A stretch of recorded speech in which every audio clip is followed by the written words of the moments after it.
que le télétravail est une bonne chose parce qu'on a eu un changement de société. La société a évolué, on a eu l'impact du corona qui a sûrement fait précipiter les choses, mais c'est un changement de société. Le télétravail, en tout cas, c'est une bonne chose pour l'environnement puisque ça permet de réduire les émissions de CO2 lors des déplacements au domicile de travail et donc on réduit son empreinte sur le climat. Je crois qu'il faut permettre à tout le monde en fait, de pouvoir faire du télétravail où c'est possible. Dans mon secteur, le télétravail est peu utilisé parce qu'on ne sait pas faire du télétravail en réalité. Moi, c'est parce que j'ai une fonction de support que je peux faire du télétravail. Les autres collègues, donc sur 700 travailleurs, il y a 2 télétravailleurs dont je fais partie. Qu'on a pu le faire pendant la période de Covid. Maintenant, c'est une aberration des patrons qui disent « mais ah non, maintenant tout le monde retourne au boulot ». On voit aussi que dans les jeunes travailleurs, un des critères qui fait qu'ils sont intéressés ou pas à venir travailler dans une société, c'est l'accès au télétravail.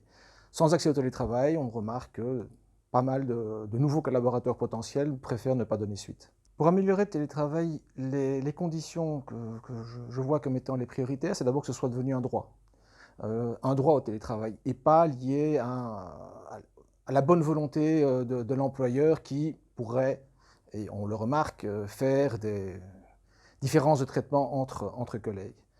Quelque chose de volontaire de la part des personnes en disant « je veux faire du télétravail » ou pas.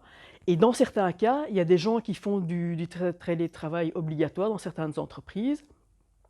Ils devraient pouvoir faire marche arrière et revenir au boulot.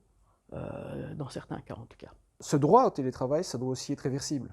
On doit avoir la possibilité, en fonction de son vécu, de pouvoir revenir en arrière, parce qu'on n'est pas tous amenés à pouvoir bénéficier d'une situation stable. Mais le gros risque pour moi dans le télétravail, c'est qu'on est en train d'habituer l'employeur à se passer de nous en présentiel. Et si on habitue l'employeur à se passer de nous en présentiel, c'est que le travail peut être réalisé en télétravail de la même manière que si on était présent. Et à partir de ce moment-là, pourquoi pas le faire réaliser par quelqu'un d'autre, dans un autre pays ou ailleurs, à des conditions plus intéressantes pour l'employeur. Avant d'avoir des bonnes conditions de télétravail, il faut avoir un travail. Mais si on n'a plus de travail, le fait d'avoir des bonnes conditions de télétravail ne nous intéresse plus, parce qu'on n'en a pas.